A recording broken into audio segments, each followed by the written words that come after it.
Okay, well, that was unexpected. I had a slight malfunction with my computer, which required a hard reboot there. And now we're here. So, a little off kilter, having to have fixed that. I guess the only reflection for tonight is that it's amazing that anything works ever. And with that, I'm glad that the electricity is running, glad that the internet connection, at least on my end, appears to be stable, glad that the software running on my computer, after having been restarted, is now functioning properly. And we can get into whatever it is that we're going to talk about tonight.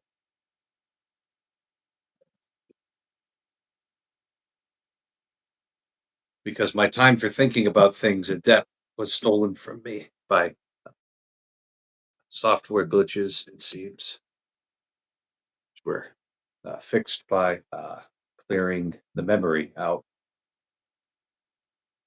I have fixed it. So here we are. Had a good 4th of July.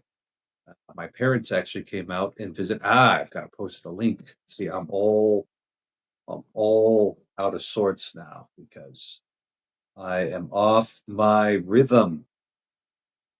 That's it's just what happens when things are going wrong. Yeah, so my parents came out to DC for the 4th of July, and we got to see all sorts of museums. Uh, and everything worked well enough for them to get here and get back. So once again, power of human cooperation has has made things possible. Like airlines, it's amazing that airlines ever work, even when they fail. It's still better than things not working. Yeah. All right. Here we go. Somebody to talk to. I'm all messed up now. One little computer glitch at the wrong time could just throw the whole thing up into the air. Your whole world turned right upside down. I know the feeling. I know the feeling all too well. That happens to Yep. me too. Yeah, you go to do something and then none of the technology works all of a sudden. And yeah, there's the famous perhaps apocryphal stories about the older days of Windows. Windows NT, as any computer professional of the time knew, is an unstable piece of garbage and remains as such. And they put it in trains. And then what happened was it would crash and the train would stop and then have to restart it. And that was just, they just lived with that. I'm like, "This software's garbage." And then famously, apparently it was running in BMWs back in the day. And one day, one of them crashed. It locked the car and set off the airbags, shut the car off completely in like 90-degree weather in Germany. And they had to like be broken out of the car because the operating system had crashed. And nothing has Yeah. improved since then. I mean, you'd think that a train company would be able to hire somebody to make a custom operating system that Or just serves the needs of modify a train. yeah, instead of modifying Windows NT, which had to be modified anyway, why not modify a nice stable Unix variant, which everybody else in every other industry was using? I don't know, but they didn't. So yeah, it's a long history of failure. You try to replace humans, and what you get are automated systems that, when they fail, everything's catastrophic. It's like, I don't know. I'd rather keep the imperfect humans in place. I think it sounds That better. have yeah, yeah. Because Yeah. you could usually see a catastrophic failure coming with another human being.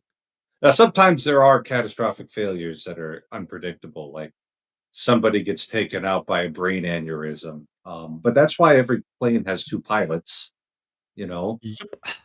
because in theory, it's like, oh boy, the head pilot just went down. I mostly know how to fly the plane about as well as he does. So, yeah. Yep. Um, but It's you've easier to make redundant human systems than it is to make redundant computer systems, because every computer system has a lot more humans behind it than you realize, and that's the problem. yeah, yeah, redundant human systems. Just have somebody else who can do things about as well. Yeah, Yeah. yeah.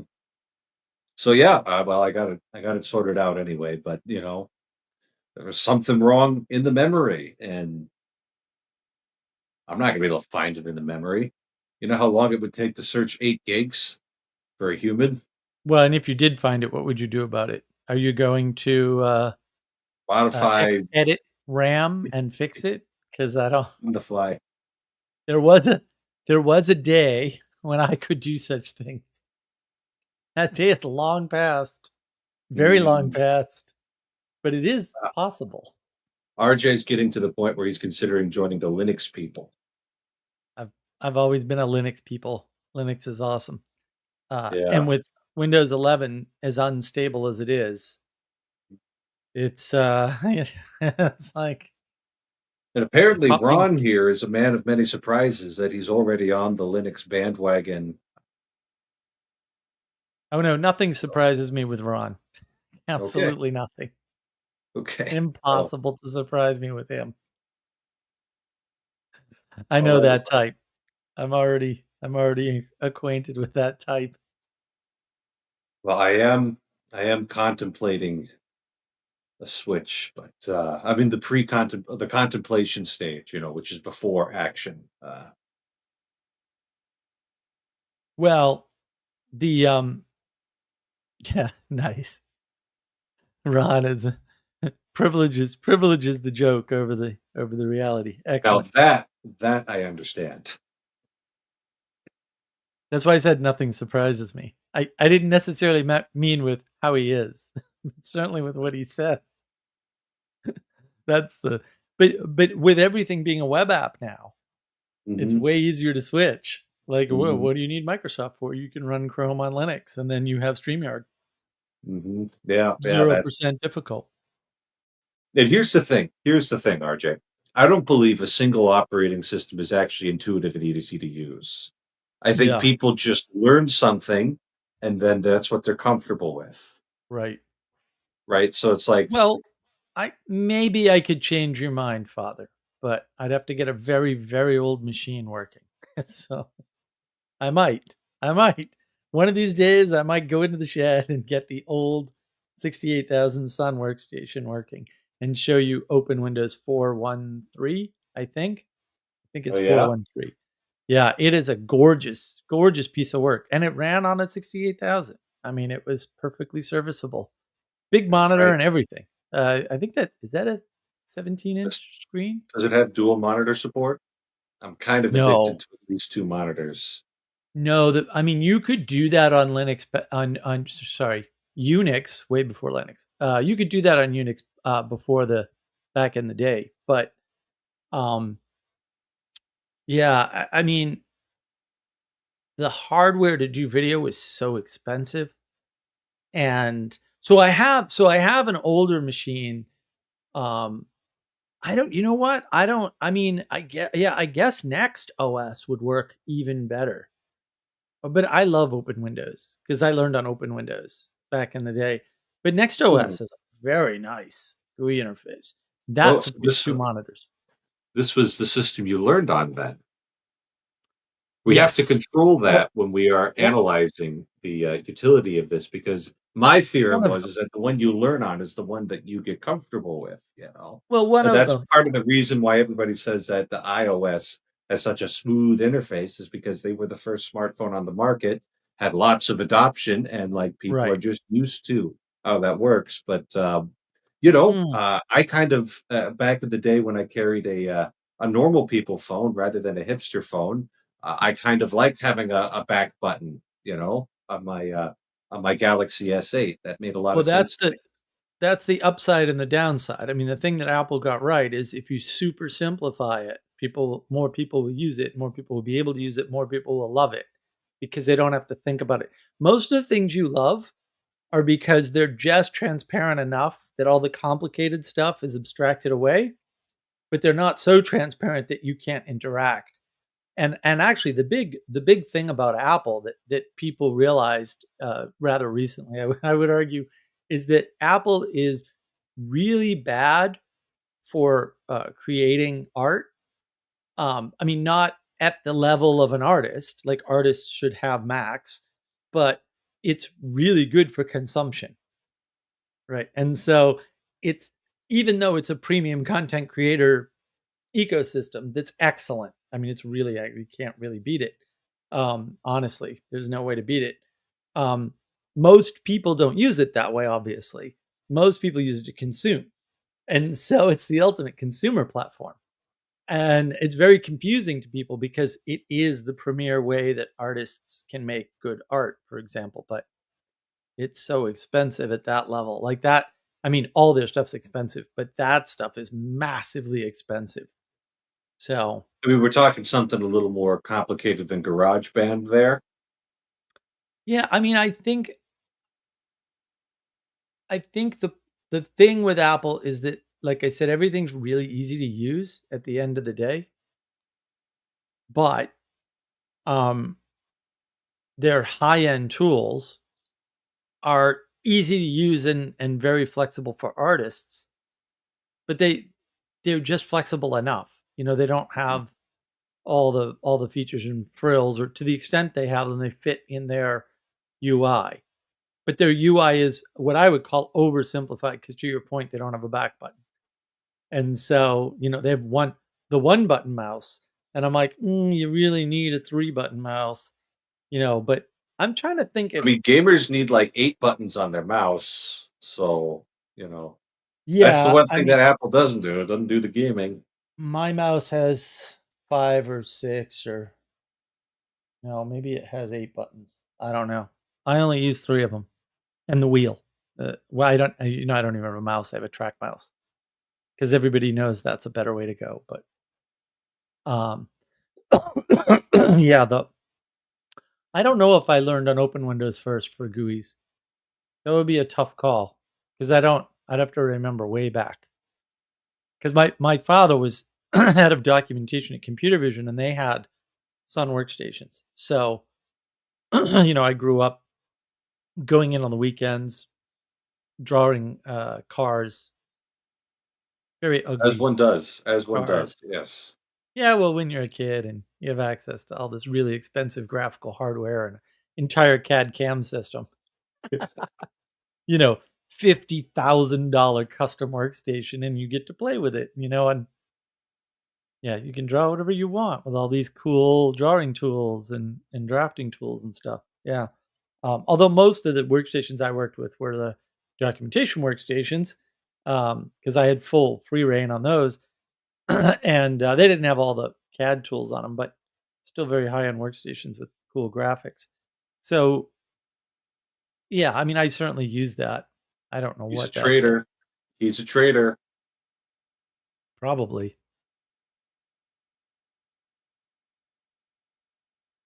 The problem I with don't know Apple is that about they're greedy.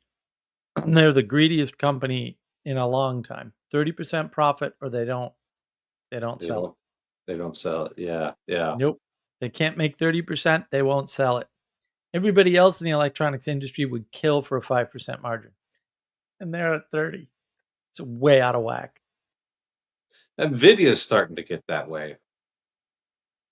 I don't know what their profit margin looks like. I mean, they're doing volume and they're selling into a high margin business, which is rare and amazing.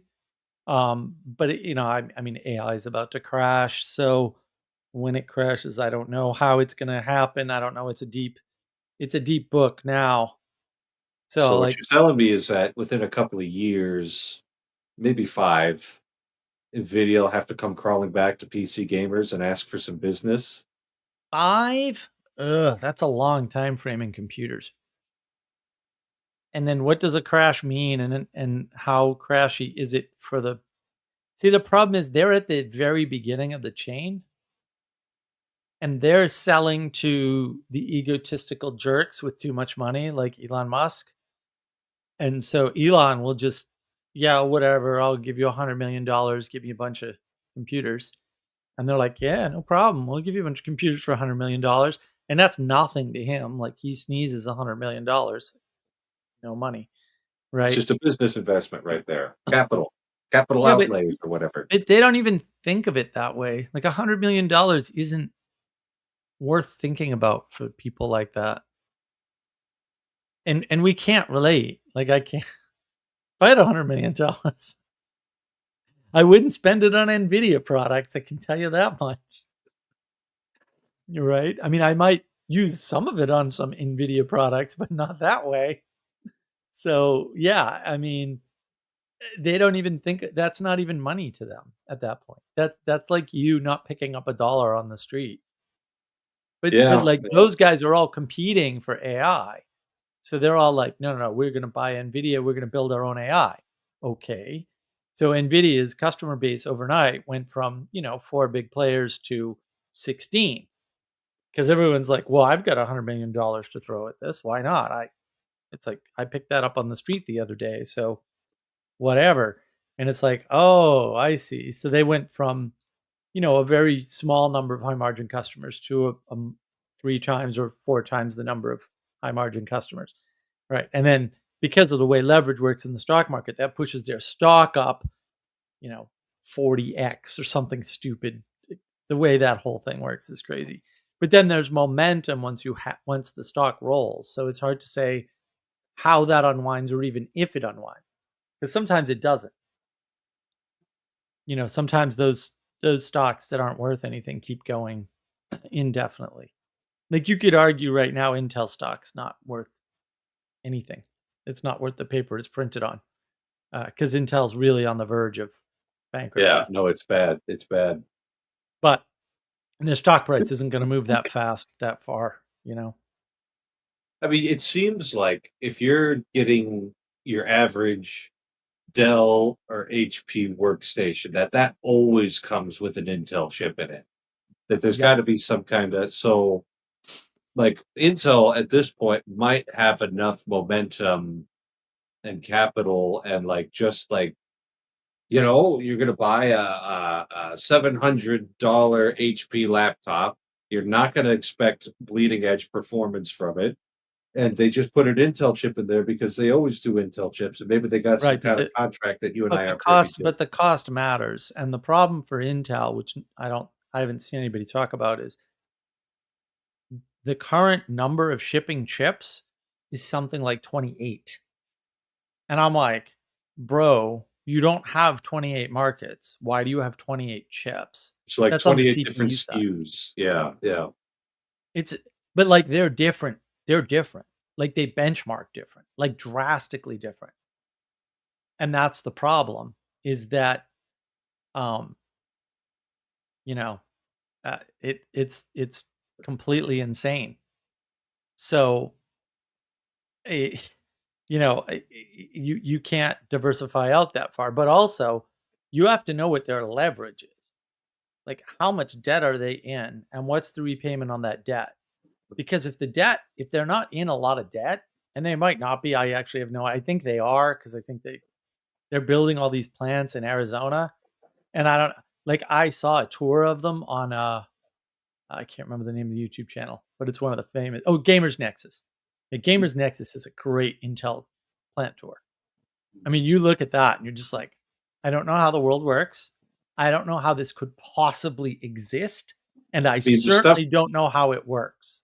the stuff that they're doing with chips nowadays is just because what a laser beam isn't precise enough. Like a single beam of Right. light photons isn't precise enough to etch this. So they have to vaporize tin molecules to create a really intense beam of ultraviolet light, which is what they can use to actually etch the dyes I on don't a microscopic level. Something crazy like that. I don't even think they do that. I think that was 7 nanometers. I think when you get past 7 nanometers, you have to use an interference pattern because you can't make a beam less than 7 nanometers.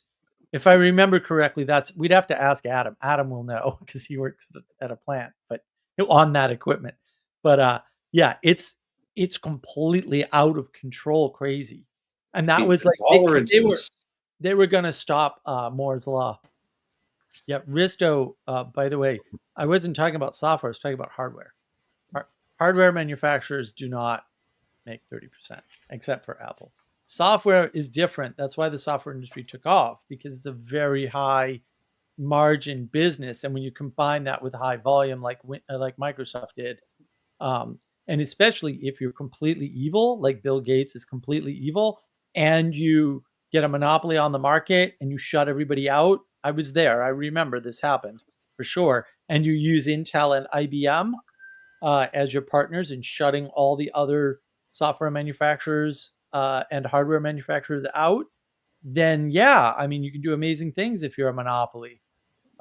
It's fantastic. Also, they're evil, so that might be a factor. Right, the holy Hmm. trinity of bald men has been completed, Excellent. How's and it going, Yeah, we've Jim? it was pretty we've brought good. Xander back onto the show. It's been a while. How have you been? It is pretty good. I've been good. I've been good. I was just I went to a Benedictine monastery for a silent retreat 2 weeks ago.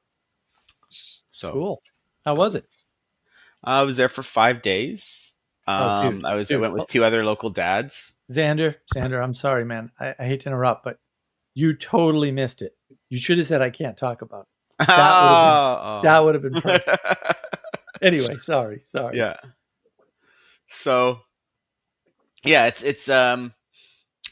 we were silent in the monastery, but with the other dads, we would like after the morning meal and the evening meal, we'd go out and just walk on the grounds and talk about what we were doing and that. So it's a lot of praying because we do like I think it was like 5 or 6 times a day Hmm, hmm. that we're praying, and the priests they pray and they sing, and they have they make wine and cider and cheese. So we had cider and cheese with every meal.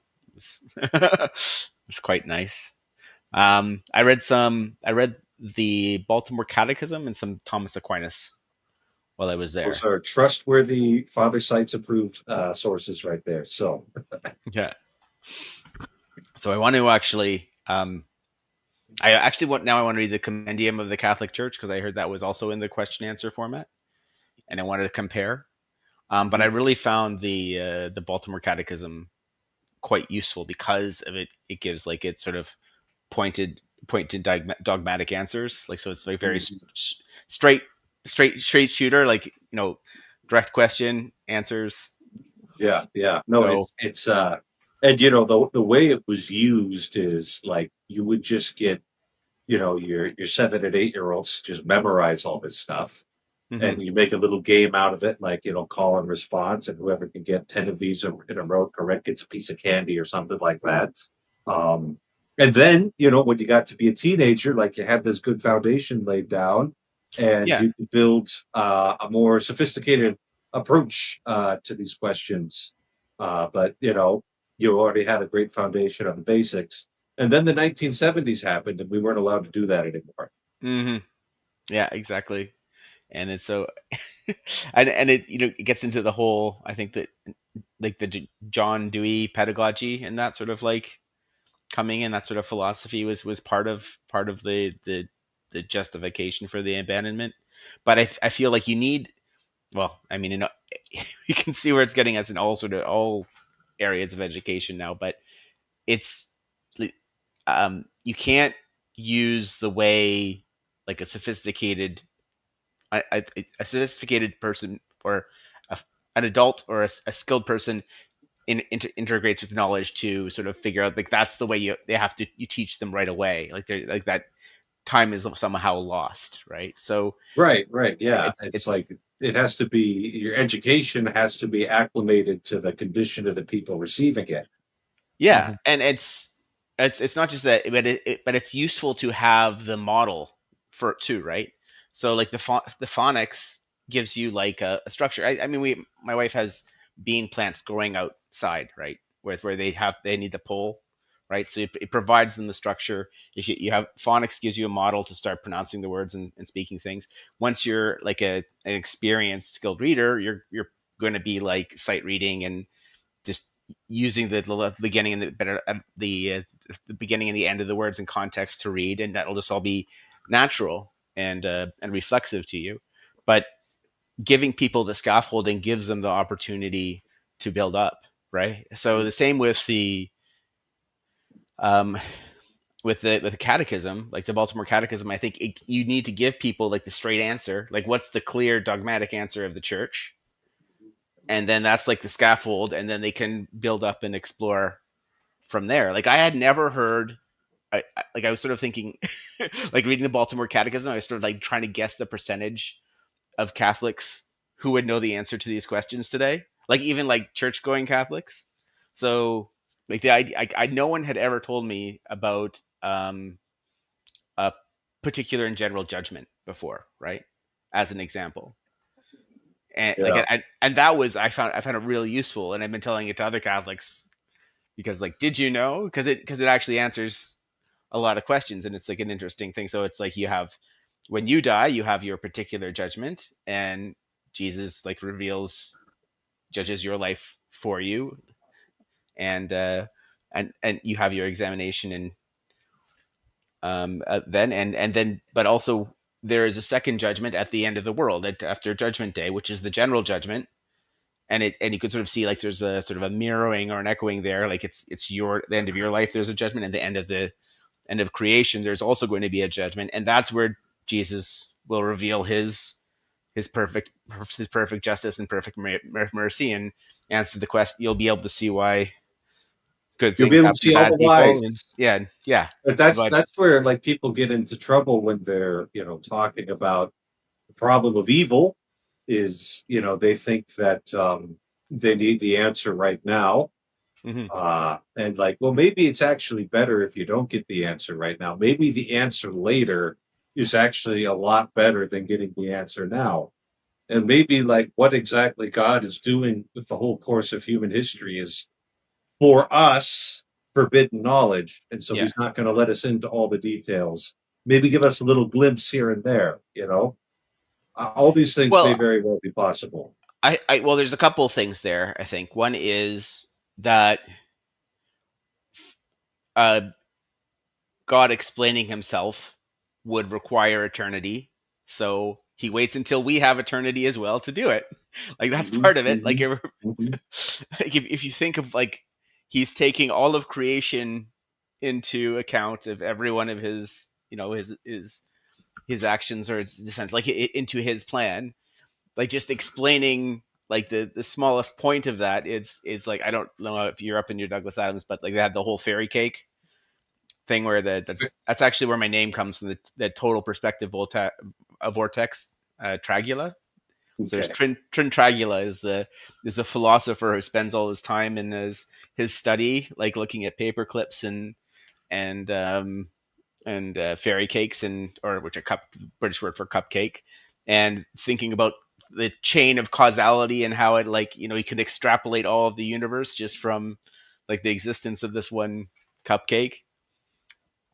And his wife's always asking him to get some perspective, so he builds the total perspective vortex and puts his wife in it, and his wife dies from the shock of it, unfortunately. And then the Douglas Adams ends with like, and so uh, Trentagula was distraught, but had realized that the one thing that no human could ever needed was to have a sense of perspective.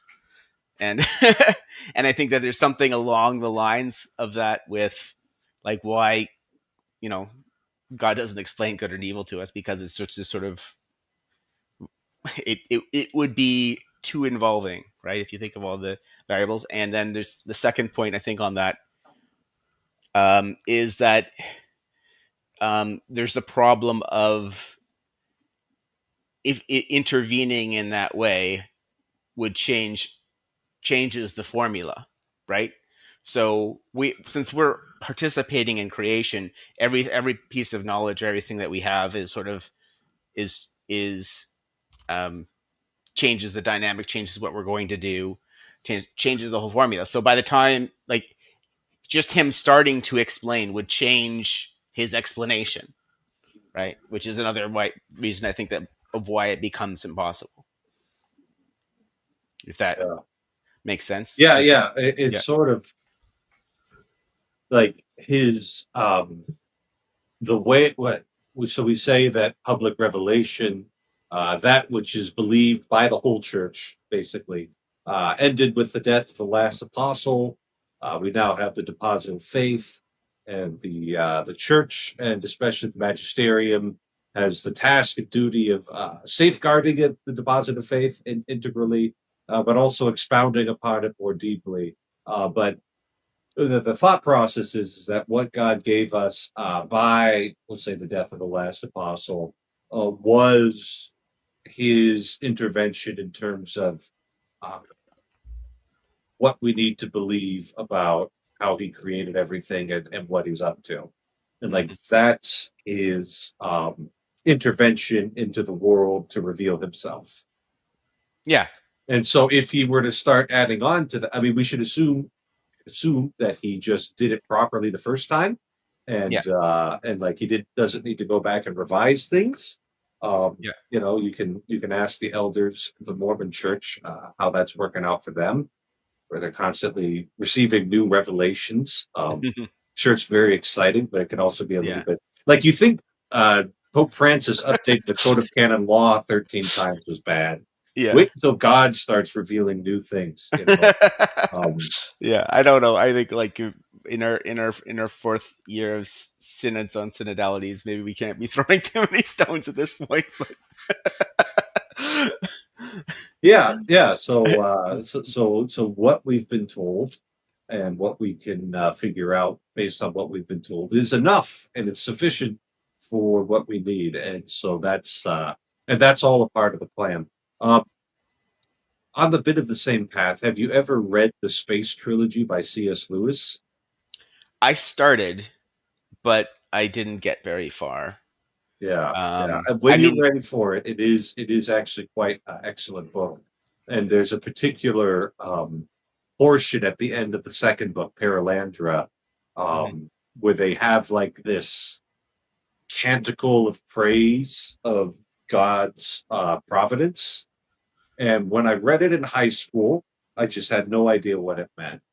But then, probably close to the end of my college seminary, so 3 or 4 years in, I read it again and I started crying because I had just a little bit of a glimpse of it. And, there's this, it's just this, yeah, C.S. Lewis using the absolute peak of his literary abilities, trying to sing the praises of God's provident ordering of the universe. mhm. I And liked. Oh, yeah, that sounds so cool. I mean, I really. What was? Oh, I'm forgetting the name of the book. The last C.S. Lewis book I read that I really enjoyed. Um, till we have faces. no, the one with the one that's starts is the journey from hell. What's it called? Oh, that's The Great Divorce. The Great Divorce. Yes, yes, I like that a lot. There's very cool imagery in that book, especially when he gets into heaven and there's sort of this and the idea of um like the actuality of things actually like Right, right. The people who hurting. come up. So let's just go ahead and spoil all of The Great Divorce just because it's so cool. We should talk about it. Yeah. He imagines the city. The city's very, very large and appears to be keep on growing. Mhm. Everybody there is very unpleasant, and Mhm. you could have whatever you want, but none of it's of particularly good Well, it's quality. everything. It's more is what you imagine you have, like you get, like you sort of your will comes through, but it's never sating, I think. Yeah, Um, and but then they get on a bus and they go to someplace, and mhm, like this is the first like genius move is on the bus. Once they get off the bus, um, the narrator turns around and says, "Well, where did we come from?" And I think there was one of the nearby angels there, just points at this tiny little minuscule crack in the pavement and mhm. says, "The entire city is in that little crack." And so you weren't actually going up; you were just growing out Yeah. to fill this space there. Yeah. So anyway, Ron's being funny here. C.S. Lewis is saying, "Yeah, that's up to Never. God. The Roman Catholic Church will not comment on that." Mhm. So yeah, and then I just on that oh, is it well maybe a bit of a tangent. Has the Roman Catholic Church ever? Well, I mean, I think there's probably like you could think of uh like, obviously like there's a John the Baptist and people before Catholicism, but has anyone ever been declared a saint who wasn't Catholic? I think there's some Oh yeah, it's a ton of them. there's some who? Did you say Mark? There's a bunch before the church was really set. Like that's the Catholics. Yeah, They're but in more not recent, denominational. yeah, in more It's like the recent Protestants are times, denominational, not the Catholics. I think some of the uh, Coptic, there was like a mix of Coptic Catholics and Coptic Orthodox that were all martyred by ISIS. This might have been a Oh, decade okay, ago or more, probably like 13 or 14 years ago. And I think they were all beatified as a group. okay, Um, so we got a little bit of wiggle room, and I think when certain Eastern churches have re-entered communion with yeah. the There's that. Bishop That's of definitely Rome, happened. the saints that they had begun to venerate, Mhm. they got they have permission to continue to venerate. Like the West doesn't venerate Constantine, Mm. but the East does, and we'll just let that be. We don't necessarily have to despair of Constantine's salvation, but I don't know if he would be a model to be imitated. So But you were saying, you digressed. You got to digress yeah, real no, quick. and then this idea that so going back to the Great Divorce, all the people from inside the crack get off the bus. They've been expanded, and they see the mountains off in the distance, but they don't have any solidity to their being. It's like Mhm. they're kind of ghostly, and so when they're trying to walk on the grass, like the grass is like almost piercing their feet. It Yeah. feels like they're walking on Legos or something. Hmm. So just And some really striking imagery about like the realness of goodness versus the degradation that comes from evil, and the diminishment of your being that comes from participation in evil. yeah, and every step of the way they're losing people, right? So there's some people who won't even get on the bus, Yeah. and then people who Some won't people get off won't the get off bus. the bus, Yeah, and but most. but it's the people who like won't accept the conditions of going to the mountains, Yes. right? Because like they can go to the mountains, and like it's going to be better there. It's going to hurt, their feet have to get a little bit stronger, but they can go. Yeah, Hmm. and And all the different unhealthy and unnatural attachments that keep people stuck yeah, in evil and sin. Yeah, yeah, it was. I mean, I think that the motto of the book, or the sentence that sums it up, is the gates of hell are locked from the inside, right? Which yeah, isn't yeah. exactly Catholic theology, but I think I think there's some things to that, though, right? That it's sort of this that we're the It's ones who certainly choose it's separation from yeah, it's God. certainly a good way to understand things in this dispensation. Hmm. How things work on the other side, I don't know. Haven't been there, but it's certainly the case that the Lord provides us many of opportunities to turn around, and a great number of uh, great amount of grace to do these things. We just have to decide that we're going to participate in it, because otherwise we will remain stuck. Hmm. Yeah, and just the So way he talks about people and like the things that are causing them to refuse, and if they would just let go of this one thing. It's a good book. It's worth reading. It's short too, Mhm. Yeah, and it's written as fiction, so it's and easy to read. yeah, it is easier to read. It is sort of like than something like Mere Christianity, for example, or For the problem of pain, Problem of Pain. Yeah, yeah.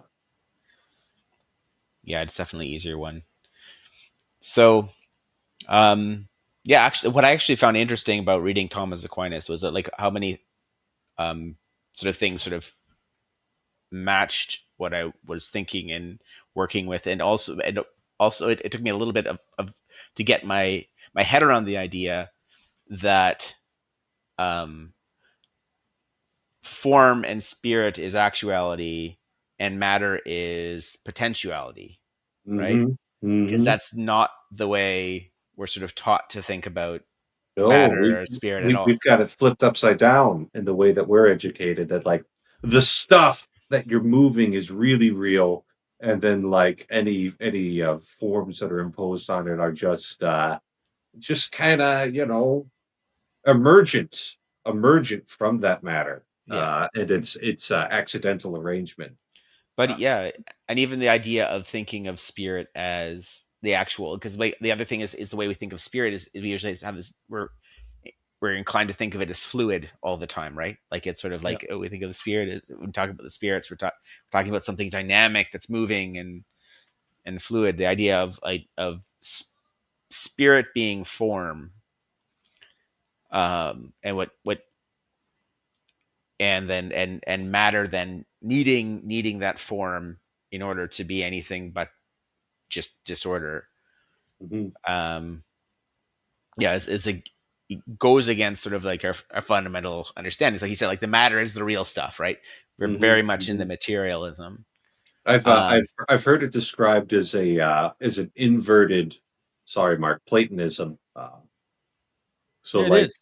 yeah, yeah, yeah. So like instead of the one being the most real and then like matter being at the very edge of unreality, it's like no, the matter is the most real, and the higher up you go on the ladder of being, the more layers of illusion that you're stuck with. But that's Neoplatonism. I think that's the. I have no problem with Platonism. Plato was right. It's hmm it's new Platonism, right? But they don't say what's new because nothing's new. They're just lying about that. And it got wiped out because it was dumb and it didn't survive. Evolution took over. But it's interesting. So I just did part 4 of the just recorded part 4 of the hmm Brett Weinstein James Lindsay convo, and they went in and they talked about reality as though it's a pre-existing thing that you conform to. It's like, well, yeah, because you think it's matter, yeah. Oh, and and so so you did a video response to that, you're saying? yeah, it's in 4 parts. Parts 1 and 2 Okay. are out. Part 3 is going to be done maybe tomorrow, maybe the next day. It's in editing, and then part 4 I recorded like 3 hours ago.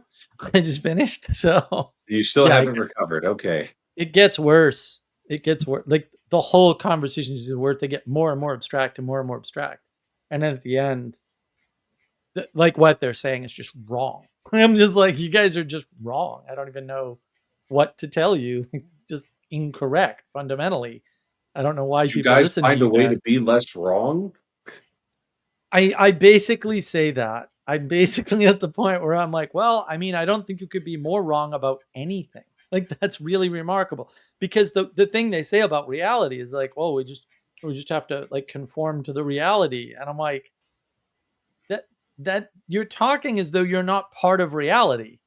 But the reality is, if you ate a sandwich for lunch, then that's real. Like I don't understand how you could ever get there. You can't use logic, reason, and rationality to get to that point. It's actually impossible because you'd have to basically say either I don't exist in reality, I'm completely apart from it, or everything's determined, everything. In which case, I have no responsibility for anything because it's already Mhm. predetermined. I was like, well, I mean, I guess, but then I mean, you could just either press on. way, why would you care that reality existed and that you had to conform to it? Because you've already taken away all of your free will. You now have zero free will, right? Or you've removed yourself from reality, in which case you can't conform to it because you're not in it. Like it wouldn't matter. Like you're not there. You're not affecting the world. And it was just a bizarre. It's bizarre to me that anybody could ever get there by thinking. It's it's the So materialism, right? It's the mhm. materialism because Yeah. if you're dealing with this inverted Platonism where the material is the most real, Right. well, you can ask all of the great brain scientists and all of the cognitive psychologists and say, okay, well, what part of the brain is responsible for consciousness? And then they're like, well, consciousness isn't found in any particular part of the brain, and we don't actually have any explanation whatsoever for the phenomena of human consciousness. Right. And it's a very simple, clean solution is that, well, then consciousness isn't really real. It's just some sort of an illusion, right? And so Right. if your actual basic programming has it so that the thing that like all of the rest of us out here in reality land would like, yeah, our sense of self and our agency and engagement in the world, if that's actually illusory based on your own principles, then of course you could say that, oh, I need to be a part of this because the part of me that's actually me isn't actually a part of reality because the real stuff is just all of the little electrochemical impulses happening between my ears.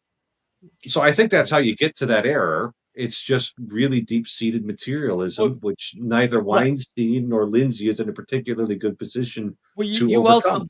but you also have to be stupid. Like you can't apply logic, reason, and The rationality. the the the, You the have to smart be a little part, dumb. the smart part is where Yeah. you say that can't possibly be the answer. I have to keep looking. Like that's where the intelligence is supposed to help you.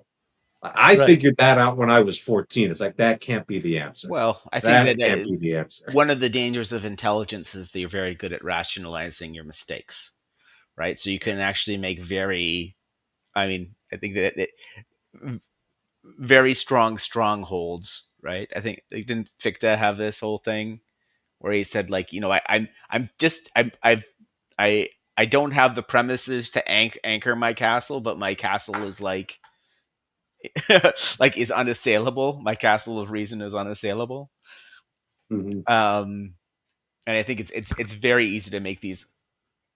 If you're intelligent, I wouldn't say easy because it's not easy. You have to be extremely intelligent. But one of the dangers that comes with intelligence is that you can make yourself these unassailable, rational, like well reasoned structures that are just that have no premises in reality. So then so but you've locked yourself You off. just take the So axiom of choice and you can end up anywhere. mhm. so Right. yeah, I shared it in the private chat, but I actually wrote something too on this. And it That's was really good, basically just Ixon. I just wanna uh, stop and Yeah.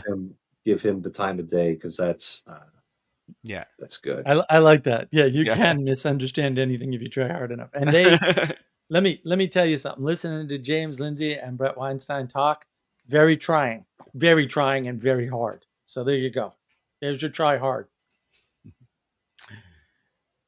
So All right. I What have did a you what did you quick. tweet? What am I doing on this cursed website? Yeah, what are you doing, Xander? Are you destroying the The world most again? disastrous rebranding of all time.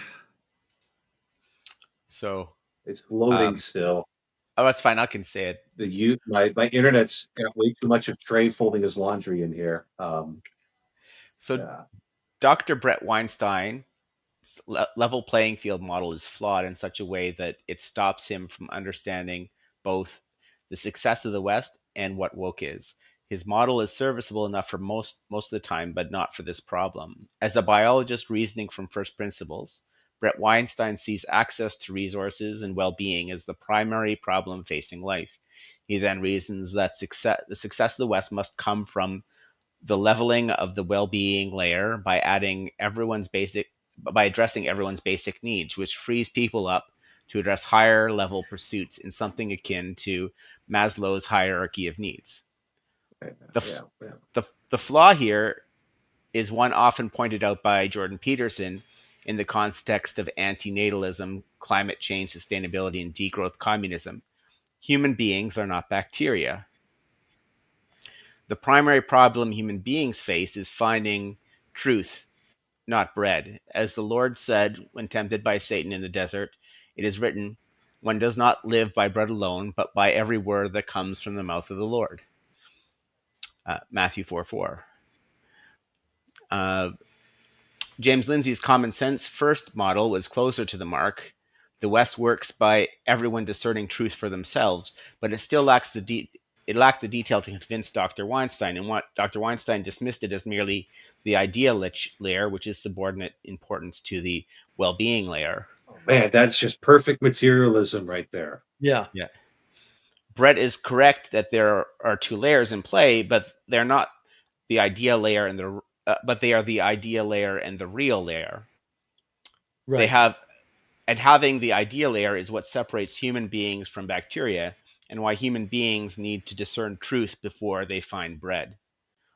In his 1996 book, Kinds of Minds, Dr. Daniel Dennett laid out 4 types of minds, embodied cognitions: Darwinian, Skinnerian, Popperian, and Gregorian minds. Dr. Dennett's work is very interesting, but the key point for this post is that Darwinian creatures like bacteria have no model of the world. The world is their model, whereas Gregorian creatures like human beings have a very powerful but costly ability to model the world. Bacteria, as Darwinian creatures, are limited to adapt through generations, but they are in the real layer, and the primary problem they face is their well-being. This is why Dr. Weinstein's evolutionary biologist emphasizes the importance of the real layer and describes it as the well-being layer. Human beings, as Gregorian creatures, have a near limitless plasticity and near infinite adaptability to the real layer through their idea layer, but this plasticity comes with a high cost. There's an infinity to the infinity ways the idea layer can go wrong. Human beings can easily drift into unreality as individuals, insanity, or as a group, mass formation psychosis. And when they do, you could put the bread in front of their face and they won't recognize the truth of it.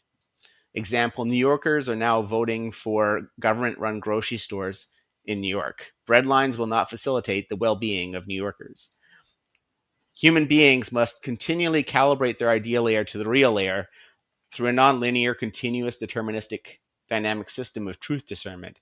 Human beings must continually put continual effort into staying based in reality as individuals, internal cognition, and as communities, external cognition. Dr. Lindsay is correct about common sense. Every human being can stay based in reality, but this requires a continual process of calibration that is not free. The problem is that bad faith actors have emerged to exploit our truth calibration dynamics and create pseudo realities that make people just insane enough to control as NPCs or for rent seeking. Over the last 150 years, these bad actors have become very sophisticated and pernicious in their exploits with theories like critical constructivism and George Soros's reflexivity, among many, many others. They've also become very sophisticated in their ability to disarm our cognitive security.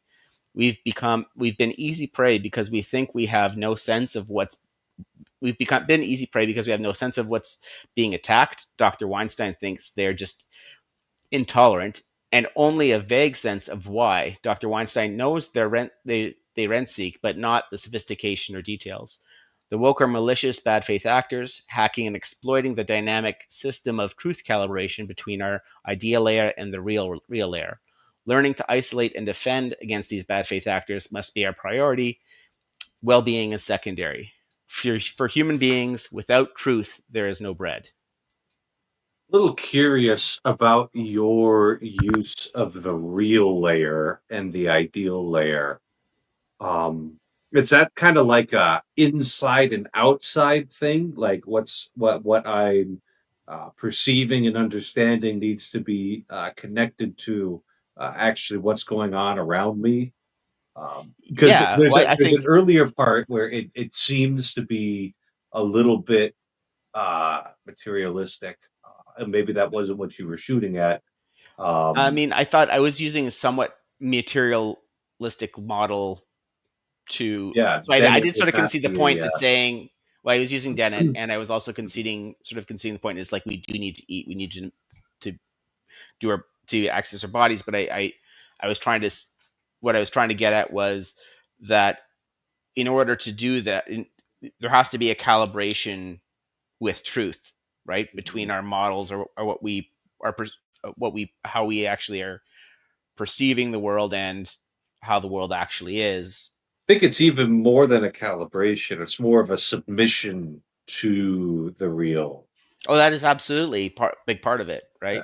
Yeah. So I mean, I didn't make But it if you're trying to get a materialist like audience on sacrifice. X, then perhaps this manner of approach might sneak past them. So Yeah.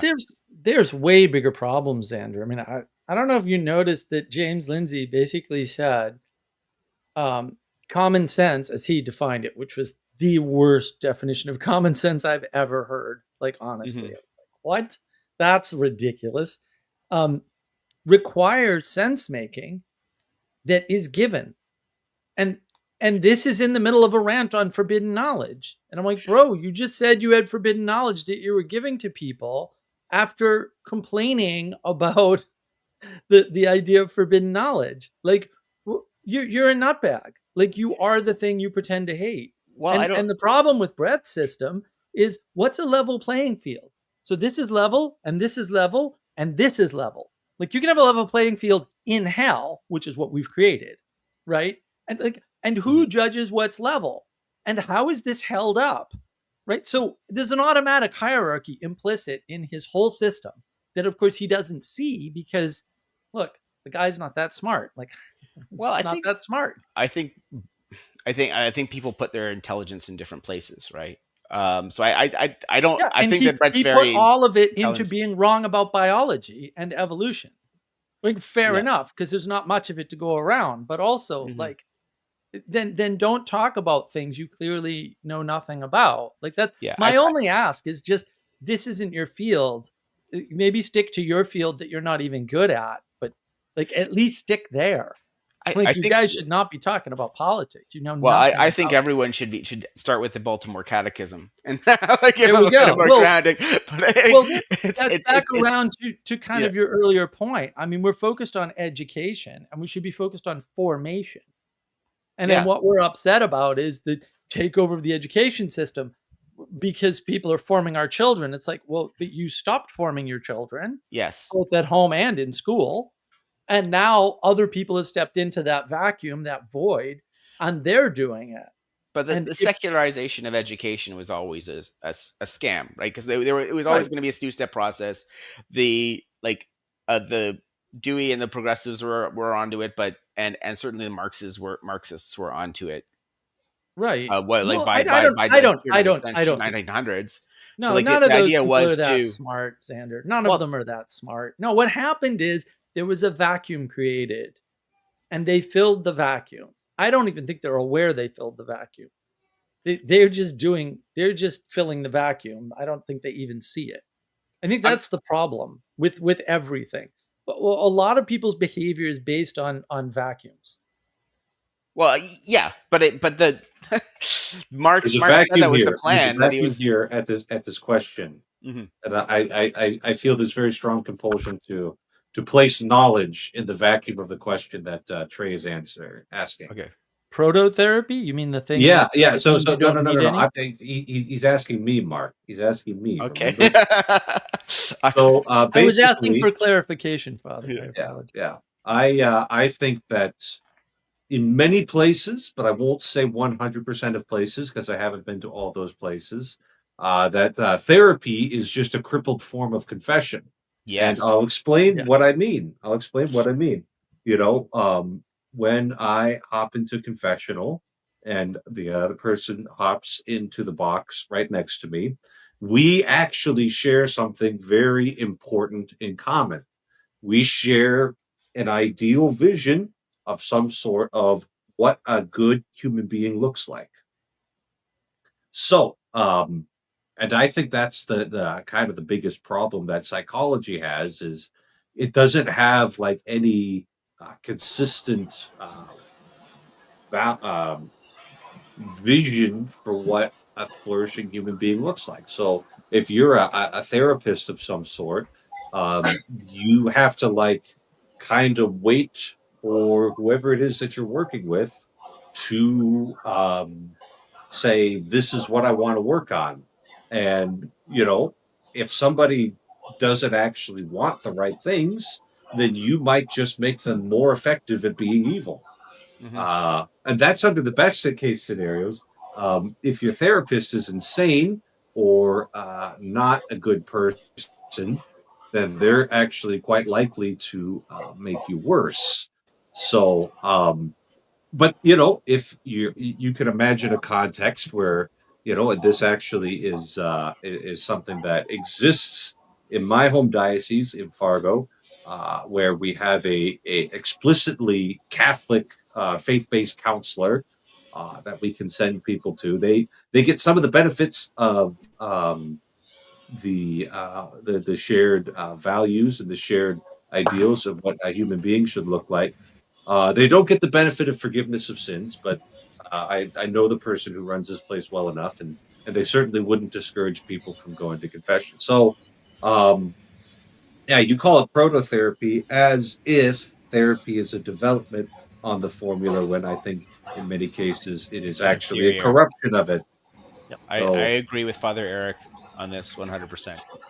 And I would go farther, and I would actually chide the Catholic Church for not selling spiritual health as a priority over mental health and the source Right. of many mental health issues as a Right. firsthand. I like there's a lot of um I think like a lot of priests saying, "Well, you should go, go see a mental health therapist," or sort of like a lot of like putting that qualifier in there before saying, "Well, if you're depressed and anxious, you should probably start with the church, start with prayer, start with here's a rosary. confession." I paid 30 cents for it. Try praying that and see if it helps. Yeah, and I think that 30 honestly, like cents. I just you paid could the 30 cents myself. one of the things that made Jordan Peterson so popular is that he sort of put he sort of introduced repentance to therapy, right? In the sense of Right. like he by bringing centering personal responsibility and saying, okay, well, clean your room. That's like when you're going to confession or you're going for reconciliation, like it's starting with this idea that you're going to be cleaning your room, right? Like you're going to be going and Yep. and taking ownership for how you've missed the mark in the Right. world, right? No, Catherine Wilson, who did the Thunder Bay conference, she says this all the time. Like, if we had a healthy engagement with the church, therapy wouldn't even be necessary. And Hmm. the best way to look at things is, as science tries to take over the world for whatever stupid reason it's incapable of taking over. It's just grabbing the pieces that it needs from an older tradition when everything was working. Hmm. And as it grabs more pieces, everything gets worse because it's grabbing pieces and putting them together randomly. And they don't go together randomly. So, Mark, I'm going to ask you because, like, you're, I feel like you're very quick to dismiss a lot of these people as stupid or a lot. Yeah, Do you they think? are. I can prove Okay, it. okay. So you're familiar with Hanlon's razor, right? Have you heard that where Yeah. it would never um, apply to never attribute to malice what can be more easily attributed to stupidity or ignorance, Right. That's right? that's why I don't call them evil. Like, Okay. James Lindsay's too stupid to be evil. Yeah, absolutely. Yeah. Okay. So, I Right. what is it, so do you believe that evil is a problem in the world, or is stupidity Of the course problem? it is. So Brett's not evil, but his brother, I got questions. I got real questions. And I go over that in because I have a takedown of his ARC talk. And like, it's bad enough that he did the talk, but what the guys at ARC were thinking for publishing that talk, that's like, I don't know what's going on there, but Okay. either there's some serious negligence or some serious assistance towards pure evil in publishing that talk. Like, there is some really bad stuff in that talk that I go over this. I have it on my channel on Navigating Patterns. So like it's easy to prove when people are stupid. It's just nobody wants to believe it because everybody wants to redeem everybody else. And that was the And problem with the Brett and if you're in James a talk knowledge was is the highest good paradigm, then like if somebody's stupid, they're like barely even human, you know? that's right. Well, that is the problem, right? And that's the ivory tower. I've got a whole thing on academia now, a video about that, right? The ivory tower problem. Like the ivory tower got busted open, and these ivory tower people, for better or for worse, sometimes for better, Jordan Peterson, sometimes for worse, almost everybody else, has gotten flooded into the world um, because they flooded their own tower. That's the case that I make in the video. And now they're here messing things up because they're not acclimatized to the real world and they're not good at it. And actually, I'm going to write. I've been sick mostly for better part of a week and a half. But when I have a clear enough head, I'm going to write my experience with this and how I came to remember, because I knew this stuff already, and then I was like, oh yeah, I had this experience, and I was like, oh yeah, I remember what these people are like. I'd been out of Boston too long, and even when I was in the Boston area, I wasn't going into town to like hang out at MIT. So I had been away from it for too long. And I'm like, oh yeah, I remember what's wrong with these people. They posit this idea of empathy, but the thing that they're describing is care, and they only care about things that are far away from them. They don't actually care about things close to them or people close to them, but they care way overboard on things that aren't near them. That like they care about like kids in Africa being able to read. And I'm like, there's like a homeless person down the street. You could care about them, but they look down on them, right? And they try that trick with me, and then whatever field they're in, I just whomp them because I know tricks. But like it's real easy to do. A lot of the scientific disciplines are logically inconsistent outside of their own discipline. So that's what happened. I think that like you're definitely onto something there with the sort of this the subsidiarity of charity, right? Where they actually have to like they need to be able to connect to the people around them, sort of like that. Are they attending to their marriage? Are they attending to their family? Are they attending to their parochial community? Because that's where most people where you have the most impact, right? That's where right. You're actual like not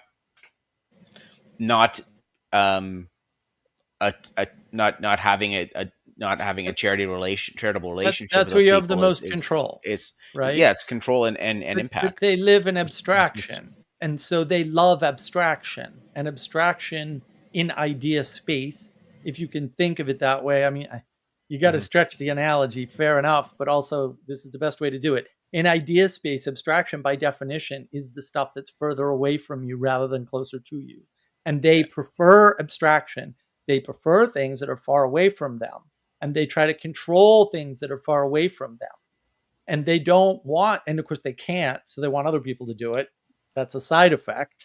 That's not what it is, but that's a side effect. And so they, in the process, and this is why, and this is all published material, this is why there's such a high divorce rate with academics, right? So they don't pay attention to people closest to them at all. And sometimes that works out fine for various reasons, but they don't pay attention to those things. And that's where the problems end up, is that they're unable to connect with people directly in front of them in favor of people that aren't.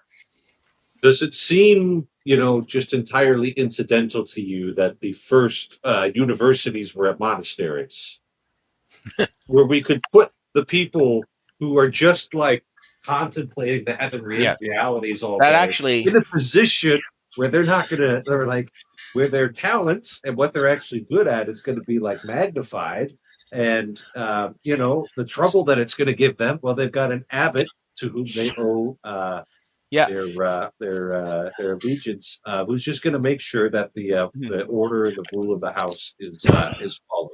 So, Father Eric, actually, I had like a thought on this, that like if you look at the sacraments, the two vocational sacraments are marriage and religious orders, and those, and it's sort of like the the fork in the progression tree, right? Like sort of like you choose one or the other in your sacrament tree when You, you're using the video you could game be like my analogy. dad and have them both. You know, Yeah.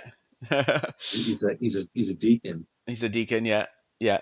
So we made some wiggle room there. It's a hybrid, but you're not a pure class then. Yeah, he took a class from the ordination skill tree. Yeah. He leveled from the ordination skill tree.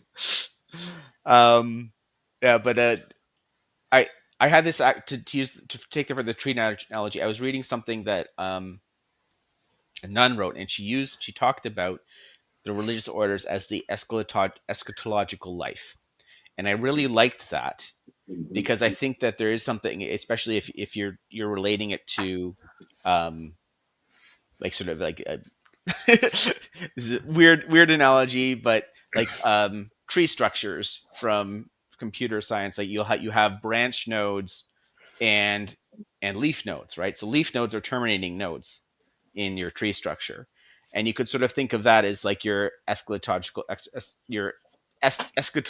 existence, right? If you're a branch node, then there's going to be other nodes connecting to you. You're going to have children. You're going to be continuing the tree on further. If you are a leaf node, then you're going to have an opportunity to do more because being a you're not being a branch. But that could also be, it also gives you more ways or more opportunity, more potentiality to go wrong too, right? So I think that there's one of the geniuses of holy orders, especially for religious orders, especially for orders of monks and nuns, was it would capture that eschatological energy, right? And this makes sense, like both, like if you're from a religious perspective or an evolutionary perspective. Like if you're big in the evolutionary camp, you can think that, well, you're at the end of 4,000, sort of 4 billion years of ancestors. If you don't have who've all successfully procreated, and that, so you can easily go wrong and think, well, those 4 billion people all just wanted me to live a really awesome life. That's what all their effort was put into, and I'm going to squander that bequeathment, right? Or But I'm gonna, Xander, they yeah. don't think that. Oh, Like I this don't. They is, don't. They don't think that. I'm sort of saying like how you could really go wrong. But no, but they don't. But they don't even think in evolutionary terms at all, because they both think nationalism is a bad thing. And I'm like, so you think your birthright from where you were born, the culture that you were born from, is a bad thing. Like that's what they were explicit about it. And they'll hem and haw and say, well, no, I meant nationalism. I'm like, but if you look up the actual definition of the word, which I assume you can do since you have a PhD, maybe you didn't bother. That's a laziness problem. Then you'd realize what you said, and what you said was, I'm not connected to my ancestry, or I reject being connected to my ancestry. So this idea that they actually say believe in evolution is BS. No, they don't. oh, Or they don't understand it. I was talking bigger from those James Lindsay and Brett Weinstein, but I mean, but just in general, I think I bet you they're all the same, Xander. I bet you every single one of them has the same quality, honestly, because they try to stand outside of everything and evaluate it. That's the problem with academia. They try to sit in what I call objective material reality, and they try to make judgments on it and say nonsense like level playing field, as though that would be meaningful even if it were a thing. So they're not oriented towards truth, right? And so if they're part of a religious oriented order someone was orienting them towards God. No, they deny the idea of orientation as such. It's worse. Like, well, I mean, because they're in objective material reality, judging everything else, right? And then they're saying, oh, there's a reality that we must conform to, which they're standing outside of to judge. And I'm like, well, how can you be aimed at anything? And the answer is they can't. And that's why I say they're stupid, because when they try to apply their logic, it always ends badly for them. And they don't notice, which is even more terrifying. Like, they don't even notice that they're talking word salad. They don't notice that what they're saying is inconsistent. They don't notice the contradictions. They don't know what a false dichotomy is. And to be fair, that's all they ever use, which is a little weird. That whole conversation is nothing but false dichotomies. And I was just like shocking that anybody could just come up with new false dichotomies to keep a conversation going. You know, Okay. and they're not making any sense at all. Could you give like an example of one of the false dichotomies that they gave? Because they again, I know you did 4 videos on it. So it's like is there one that sticks out in your mind of like a good example? Yeah. So he was talking about. See, now I don't remember the name, but it was idea space. It was the one you mentioned earlier. Idea space and something The well-being else. layer and the Yeah. idea layer, the realm of ideas, and he had the realm of well-being. Of well-being. Yeah. Right. And I was like, well, first of all, why are there only 2 realms in this format? And those 2 things aren't opposed or anything. But he put them in opposition. That's what he did. That's a false dichotomy. He said that it was. I phrased it like he had a priority of, like, he said the well-being layer is what matters. Like we have to actually feed people, and ideas don't matter if people aren't well fed. Xander, let me see if I can do it. Okay. Well, actually, the way that we understand the well-being layer is that it is the more fundamental of the two, since people who don't have bread will starve to death, and I have morally and implicitly assumed that that's a bad thing. Right. But here's the problem with that thesis, Xander. Okay, it's holy men who fast. So he's just wrong. Like I don't know, like one example. You're done. Your idea is incorrect. And that's the problem. People don't But catch Brett that it's Whitstein a isn't false too impressed dichotomy. with holy men. Yeah, they don't catch any of it. Yeah. And that's the problem. I would argue magic. that it's a trick. Like that, I would certainly argue that Brett's still stuck in sort of the materialist, definitely like the Marxian materialist frame, right? That's always arguing is like, well, if we don't feed people, of course people are misbehaving because their basic needs aren't met. As soon as everyone's basic needs are met, actually then everyone's correct, but he's got the wrong basic needs. Well, okay, yeah. If you want to add, add a few more basic needs, or all the basic needs he would list by any standard he can name, we have an abundance today compared with every other period in history, and therefore he's also wrong. Like there's no formula you can apply to what he said to make it even a little bit correct, like even a little bit. There's no way to square that circle. There's just no way to do it. And that's the worry that I have. I mean, I'm at part 4 going like, listen, guys, if I ran the world, they would not be allowed on any kind of broadcast medium whatsoever. Ever. Oh, are you going to bring back the censor of the books? Absolutely.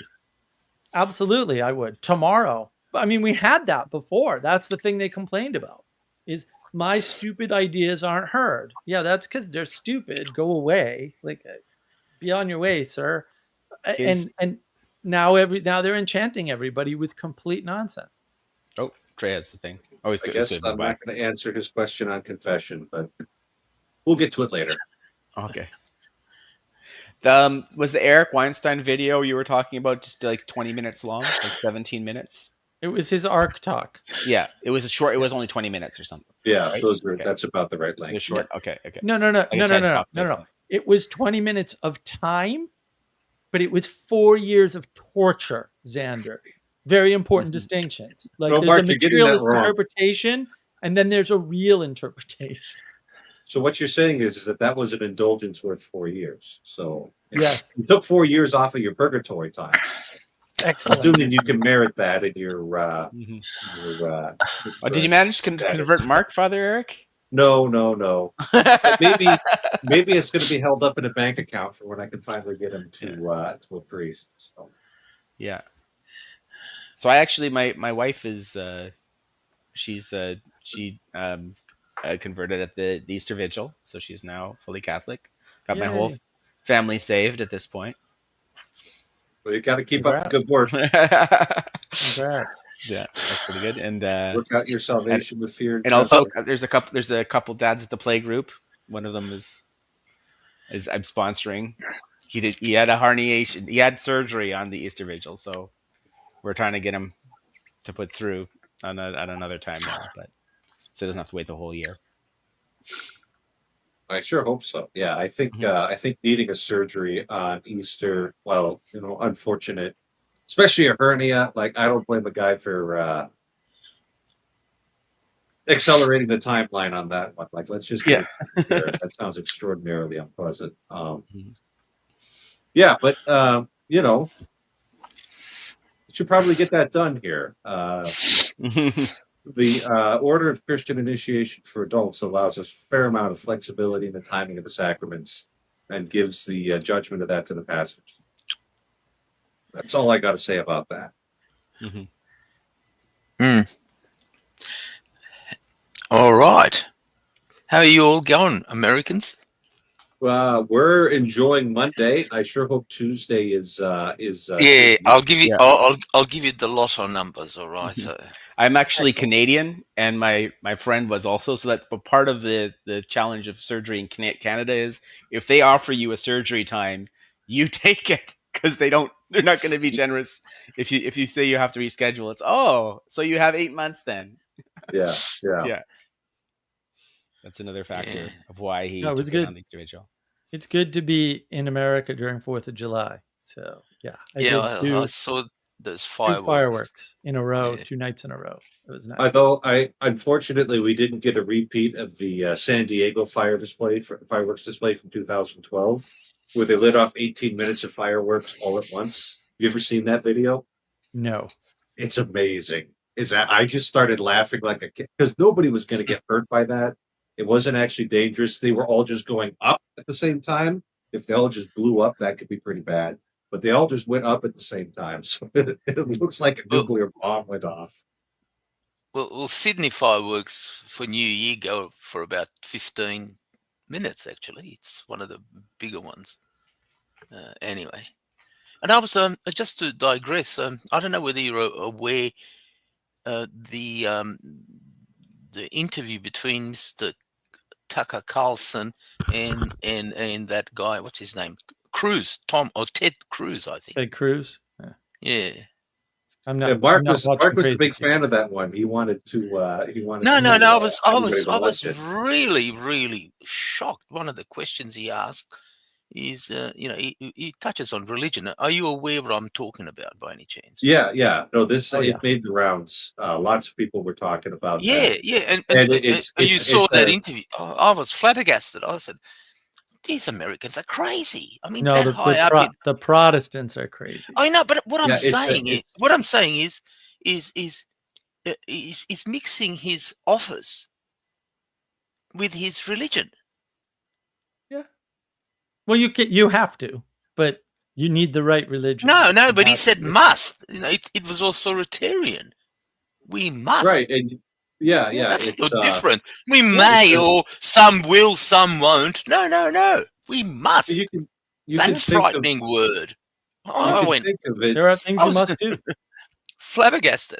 Anyway, Yeah, but, it's so just to give you a little bit of context, that stream of dispensationalism runs I was- pretty strong in a certain percentage of Protestant churches, right? I am Um, fully aware of that, but I wasn't aware the extent of the power right up to the government, the executive government I mean, of the current presidency. the one I mean, it's like anybody going there. We got to follow the teachings of the Catholic Church, right. their It's views or whatever. I mean, it's- you can't, you can't say that openly. But anyway, well, I mean, how you know what I'm getting at? I mean, it's ridiculous. It's dangerous. it's certainly not particularly secular or liberal. Sorry, I missed but that. What did he say? Well, basically, he said that the Bible, we have to, at any cost, Americans have to support Israel. Come rail, shine, whatever, storm, cyclones, okay. 110%. Not 100, 110. Yeah. They can't be wrong. Yeah. Come on. And that's Yeah, and looking and again as a traditional Catholic, looking at my church, Catholic Church, shutting up like the silence, the the mafia silence, which is worse than ever. Not even passing a judgment, and particularly our Sydney Archbishop, Mr. Archbishop Fisher, Anthony Fisher. I mean, anyway, I won't go. That's politics. But what I'm really peed off about, it's the general silence and it's virtual reality. What's happening to the people in there? They're not my religion. They're most of them, and the Catholic Church and the Christians in Gaza. I'm not talking about the West Bank, and the silence from our so-called leaders is deafening. Yeah. I'm sorry, but not here to pass judgment or anything, but I'm really peed off as a lawyer and a human rights lawyer, and I think I've got every right to speak out. And the attack now on your First and Second Amendment, which is freedom of speech and right to bear arms, we haven't got that luxury in Australia. We've got common law protection. It is ludicrous. It's frightening. Yeah, Jim, that's what you're talking about. Well, two things. First, things like dispensationalism, when you look at them as, we'll say, abstract ideas, it's very difficult to understand what the actual impact is on the ground, right? And it's just becoming clearer now why dispensationalism is such a problem, right? But the other thing you're talking about is basically this is wrapped up in the myth of World War II and the destruction of that structure of understanding the world. And actually, I have a video on Schofield Bible and all that. Yes, I'm fully aware. But the myth of World War II has been holding everything together, we'll say, globally for a long time. And you could point to various reasons why it's ending, we'll say.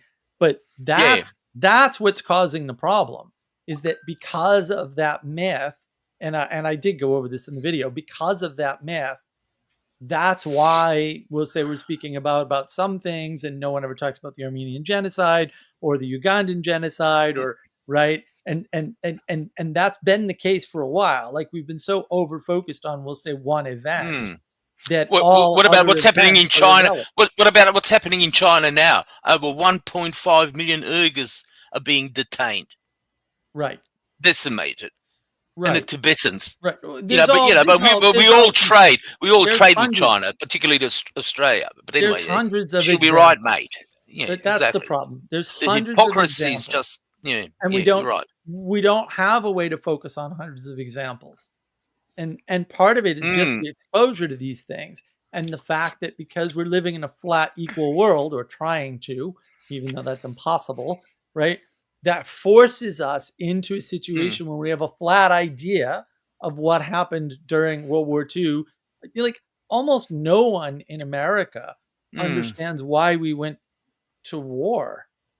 Like, they think it's because you're an empire. 1950, 51 in Korea. Thereafter, after the French left after the Battle of Dien Bien Phu in 56, here comes America in Vietnam up to 1975. After 1975, we're talking about little war skirmishes down the coast, like Chile, Allende and all that, Pinochet and Honduras, and then after that, Middle East, mass destruction. But Jim, the people in the U.S. think we went to war to stop concentration camps. That's why they think we got involved. Well, that's Dumb and Dumber, I think. But anyway, you're probably part right. Of the myth. Like, that's my point, is that you have to bring things down so that people can understand them. So you compress them a certain way. Understand a lie, not understand. Well, I mean, everything's a lie at some level. That's the problem. Like, I can't give you the truth. I'll tell you what frightens me. No, I'll throw a truth bomb. Remember about 2 or 3 months when Donald Trump tried to say he's going to build all these beautiful apartments in the Gaza Strip, which is only about 40 square miles, by the way. It's affected. There has been 2.3 million Gazans / Palestinians living there. And you know what he said at a press conference? We've got a replay. There's only 1.8. Not one reporter said hello. What happened to 500,000 people? But it's out of his mouth. Everybody knows it was 2.3. They didn't migrate anywhere. They didn't go to Egypt. They didn't go anywhere. Trump has what happened? Made a true statement in his life, and he never will. That's the right answer. That's being apologetic. Well, but someone told him there's 1.8 left. no, And I said, normal he reporter, doesn't. you should be, Yeah, you but should be he asking a doesn't question. deal at that layer. He Hello, doesn't deal at that what's happening? What happened to 400, 500,000 people? Yeah, but his trick is action, because that's what gets things done. Yeah, but it's He's anyway. not worried about that. I am. Look, I mean, this Yeah, is the guy who told a reporter that they were getting enough hamburgers from Burger King to go from the table of the White House to the moon on purpose, and made the entire news media look like a bunch of morons. Like, he knows what he's doing, and like, I understand your concern, but again, this is all wrapped up in decades of a myth that was flattened down so that people could understand it, because we're replacing a better story with a stupid story. And that's the result of what we call secularization. And that's where the blame is, not in these other things. You can't expect politicians whose parents grew up with a myth and then compressed it for their children and gave it to them to understand any of this stuff. It's unreasonable to expect them to be able to even parse data at this level. It's data they don't even have. They can't integrate what you're talking about. Like, they actually can't. That's the bigger problem. And so they substitute it with what they have, and a little dispensationalism in the case of Ted Cruz. And then you get these extreme positions that honestly make no sense. Like, they don't make any sense from any kind of frame.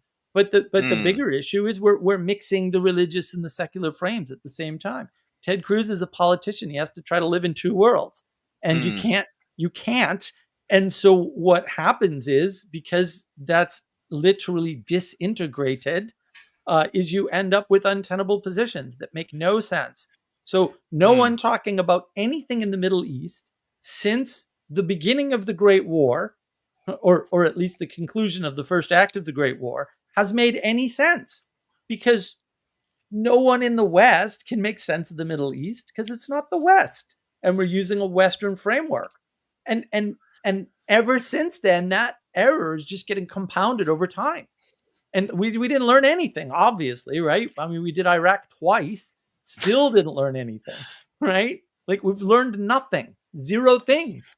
We would go back there tomorrow and try to give them democracy again, which we don't even have, because there are no democratic countries anywhere on the globe. There haven't been in like 2,000 years or something goofy, right? And B, they don't operate that way. They don't want that. They want to be shielded from their government, right? Which is actually the correct way to live in all possible scenarios.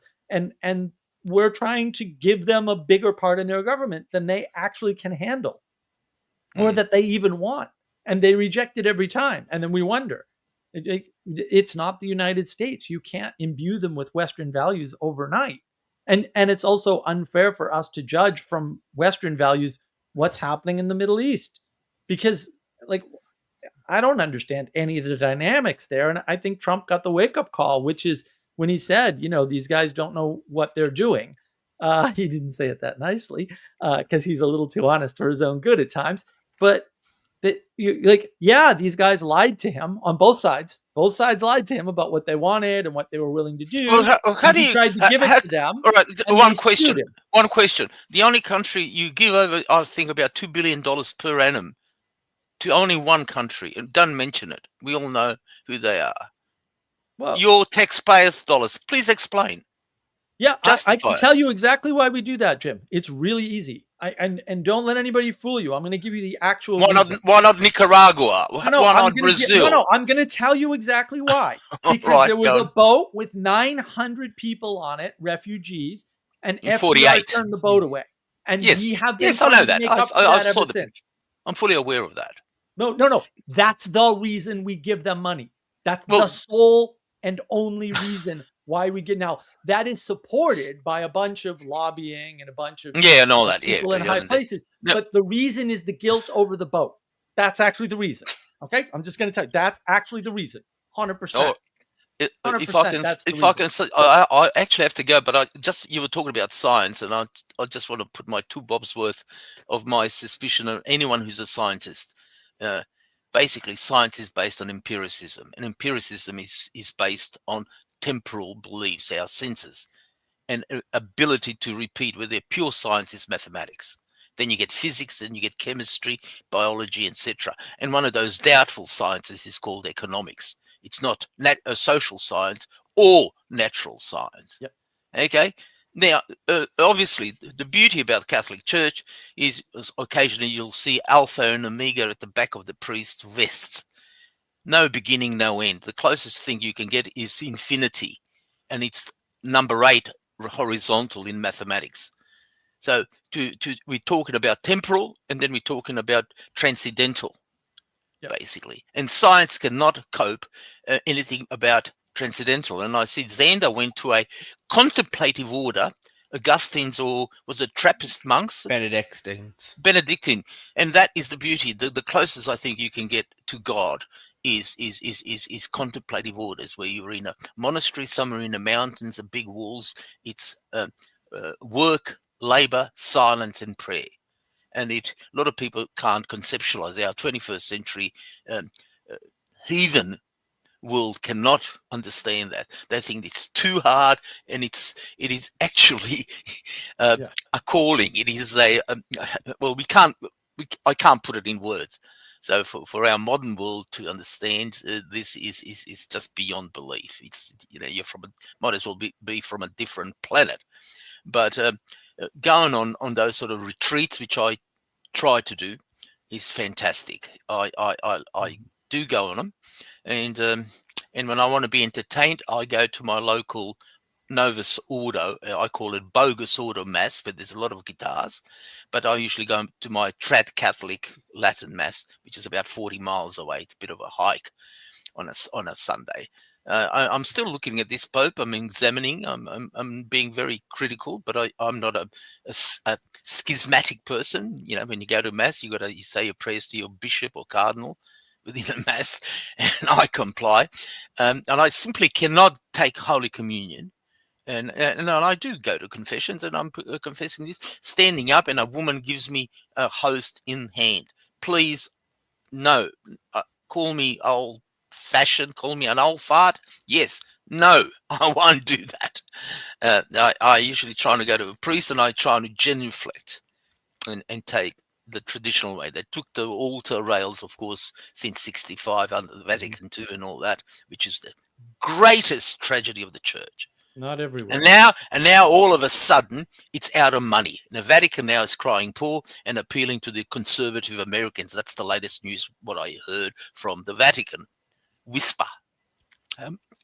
Again, I'm not a Vaticanologist, study of Vatican politics and diplomacy, but what I hear through various sources, and our late Cardinal Pell, Sydney Cardinal Pell, I think he should be beatified. That's my personal opinion, but who am I to judge and to recommend to anybody? But I find, generally speaking, I'm generalizing. You would actually be, you live in Sydney?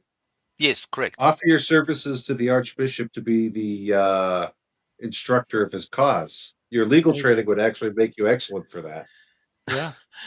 Well, this is, anyway. Yeah, last time, there's a house called Paulding. He's at St. Mary's Cathedral. That's my old school. It used to be Christian Brothers School, 40 years ago. 85% of teachers were Irish Christian Brothers. We used to get straps, and we were taught Latin and Greek. Now they're teaching remedial English at university level. But anyway, that's another story for another time. And I'm so much grateful for the that solid Catholic education. Anyway, I digress. But getting back to science and all that, and all these people and all these scientists, like you got that other guy. You mentioned psychology and psychiatry or mental illness. Now, if you embed yourself in transcendental, i.e., God. It is a form of meditation, form of getting close to something which is not seen. And people, different variances as I see is Oriental meditation and so forth. Anyway, I said my piece. My family came back, spent my money. So that's happy. I was really, I was really concerned, because of the rockets flying all over the place. So back to work. Back to work, Jim. Thank you very much. I do have to go. I've got so much work on my plate. It's not funny, but anyway. Take a breath, Jim. It's okay. Take it easy. All the best. All right. Thank you. See you later. Bye. Peace with you. Mark, I've come up with the best use for our live streams, right? Yes. More live streams equals more content equals more data for the large language models to train on. Yep. This is brilliant. That would be good training for the large language models. And if somebody would do that kind of training instead of the goofy training that, we'll say, Jordan Peterson's doing, that would be fantastic. But his necromancy? If I had more money, I would do that training. But I'm actually set up for most of it. So I have another project. We'll have to see if Gustav's, I have to check in on Gustav's progress. I have another project in place that may be able to feed us with the data that we want. But I have to do a little bit more groundwork. But I definitely have to. I have to do some hardware work over here, and I'm flat in the middle of the other project. The 24 gigabyte B580s to run a big model on. K80s, yeah, I've got 2 of them. Yeah, I have to do something to the motherboard. It won't boot. So I'm like, oh, why doesn't it boot?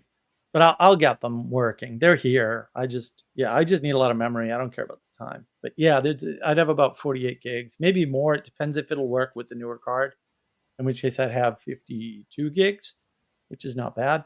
So 52 gigs of memory, you could train some models on that, especially some really good ones. No, sorry. Why were you calling it good? None is good but God alone. First of all, there's no such thing as those little cults, because there are a bunch of little cults. Second of all, no, we would selectively train on the good stuff, which if Gustav's gets his stuff done, then we'll have access to very easily, because we can use the AIs to vet for the stuff that we want to train the new AI with, which it would actually be good at, surprisingly enough. And then we would get it going. But yeah, I could.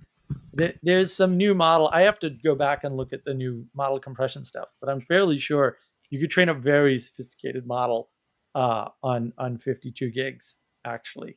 And yeah, I would do that tomorrow if I had all my ducks in a row and weren't desperately ill all the time. But we're working on it. We're getting there.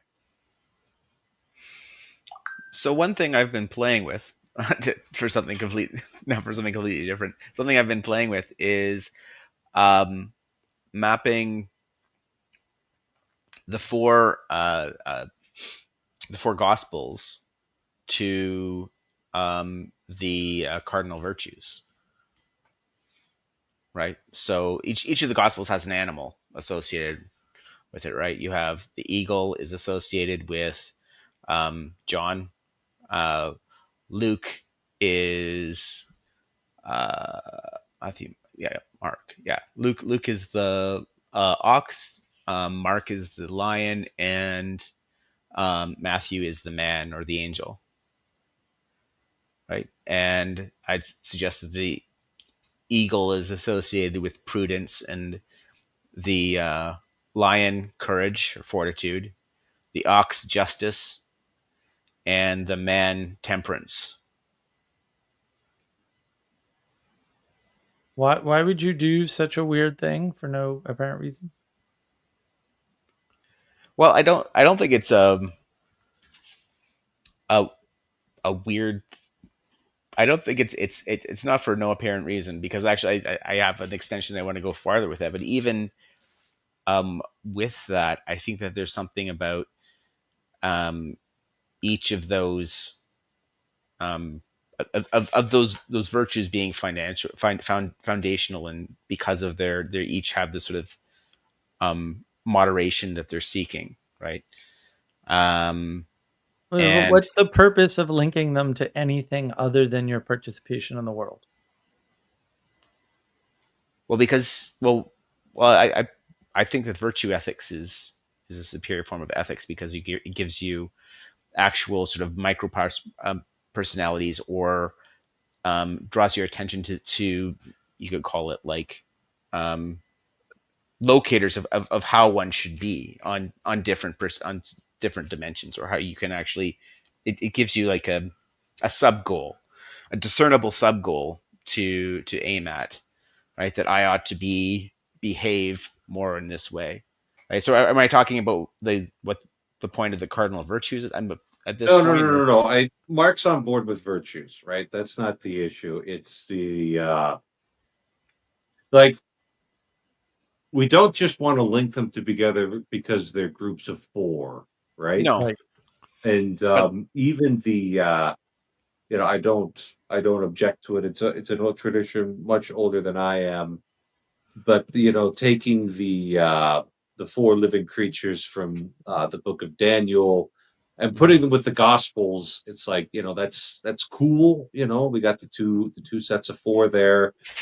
We can put together, and we can do a little bit of numerology with 4, right? That being kind of a earthly number, north, south, east, and west. That gives you a pretty good ability to make maps of the earth.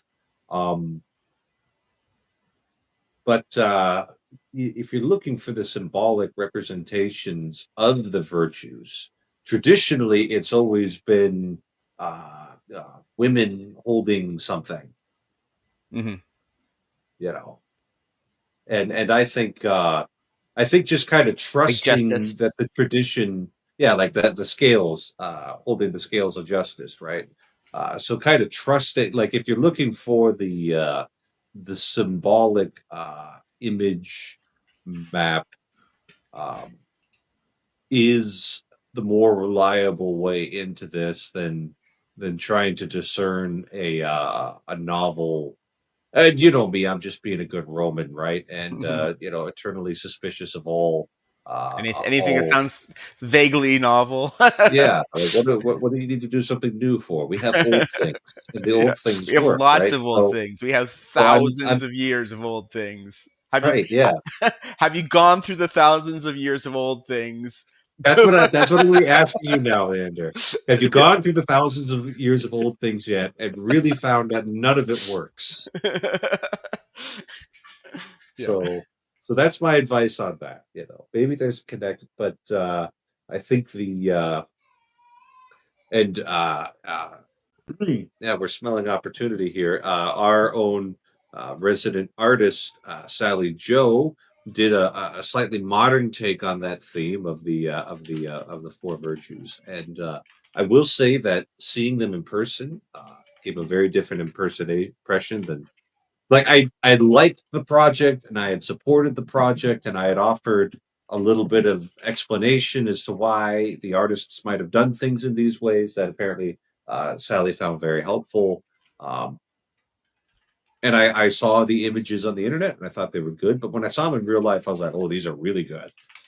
So that's a useful thing there. And Mark, if you wanted to find these images, how would you find an image that you could have? Oh, it's gone. Oh, they're on the shop.markofwisdom.org website.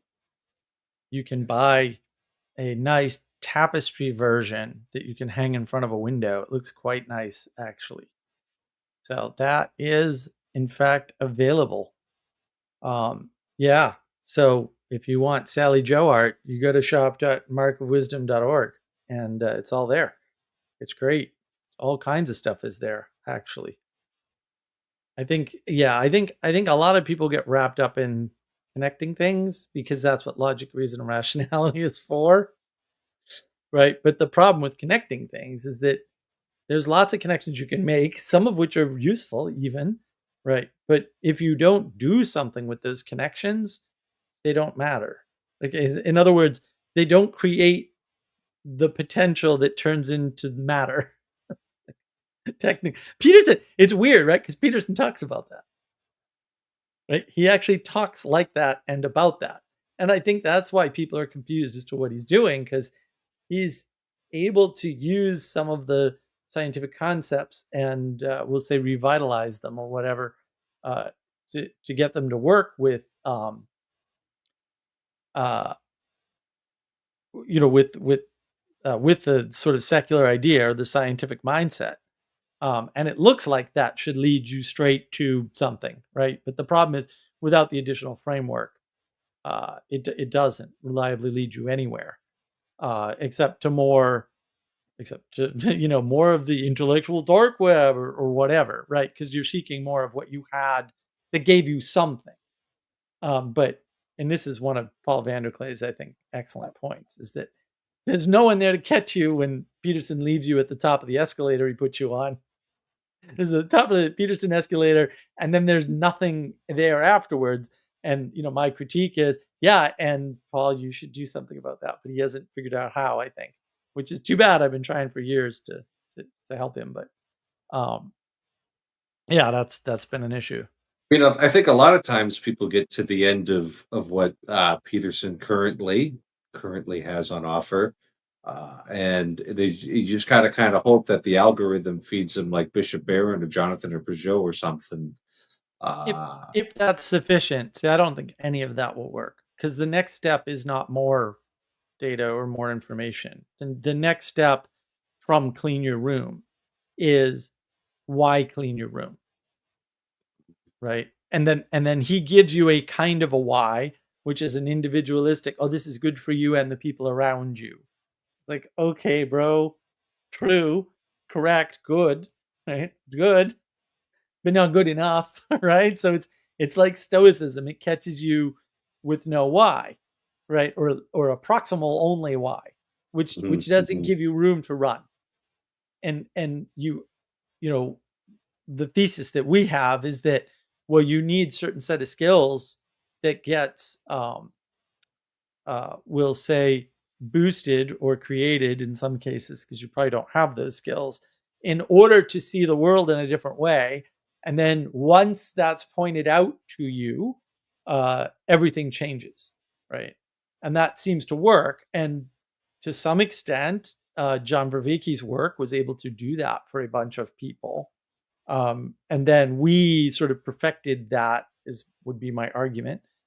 Whether I'm right or wrong is hard to tell, since nobody wants to play anymore. But it has worked reliably in the past. In fact, 100% hit rate, so that's not bad. On small groups. So, and that's something that is portable and scalable, in that you can just create more groups of that type and spread them out throughout your various spaces in, we'll say, meet space. And the way you can bridge people into it is with something like what Joey did, which is the Jordan Peterson meetup group, which is the thing that led to BOM and all that stuff. So that's, I'm going backwards, obviously, but that would be the step. Like, oh, you like Jordan Peterson? Oh, okay, well, here's something, their version of this is Estuary. Estuary has the same description as a seance, so I'm a no on seances. And then if you replace that with the sort of practices that we developed, all of which are derived from John Vervaeke's excellent work, that's different, because that seems to have a reliable direction, we'll say, and it's not leaderless at all. Like, it's very hierarchical, actually. It's not hierarchical the way is that it would be satisfying, we'll say, especially in the Catholic realm. But listen, you got to step people through things slowly when they're starting from individualism. You can't drag them to the Catholic Church from individualism. It's way too much. And you can't even do it, like, say, from Protestantism, especially if they're not seeing a path. And I think the way we step people into it gives them a path that they're on. And then that path has a natural continuation as the result of the skills that they're getting. In other words, the formation that happens as the result of the practices actually it's very hard to get off that. It's a set of rails. And once you're on the rails, you're on the rails. And I, my argument would be, I'd be able to reliably reproduce that for certain sorts of people with just a YouTube channel, right? And then they, those people, end up participating, like Sally Joe with the virtue cards, or Castle, right, who edited my wonderful book, right? And so it's not like you can't do it with YouTube alone or something. I think that you can. It's just a low hit rate, and it's, you really want something with participation. I mean, these are Mm. obviously people I have since met in person. That's why I go to events, right? Thunder Bay, DC, Arkansas, the Convivium event, Symbolic World. Like, that's why I go to the events. And so that's all super important. And I don't see anybody else sort of engaging in that way, except you, of course, Father. You were at all of those events, actually. Now that I think about it, And more. Chino. And Chino, yeah, you were also at Chino. I haven't been to anything since the Arkansas one. Yeah, we need just- Ted to do another one. I think Ted's got his hands full, man. God bless him. His wife's Well, probably pregnant again. He needs to think about us, not his family. What's going on here? Yeah. I was on a Grail Country stream. It was on the 4th. And Dr. Jim was there. So it's like, hey, Dr. Jim, right? And then, of course, we met Nate, and Marcus was there. And I had totally, to my great shame, forgotten that I met Marcus at DC. So he reminded me in email. We I was had like, lunch oh, yeah. with them, Mark. Yeah, I just zoned. I totally zoned. And then he put out a video today. Actually, I just watched it just before your stream started, which was actually quite a good video on his little channel. That was only like 7 or 8 minutes long. And I commented on it. Marcus or Dr. Jim? Marcus. Okay. Yeah, I haven't seen any videos on Dr. Jim's channel, so I wish he'd put something out. But yeah, I was telling Dr. Jim, like, yeah, we need to get Ted to have another one of those so we can all get together. But yeah, it's interesting. I mean, their framing was terrible. I tried to fix it.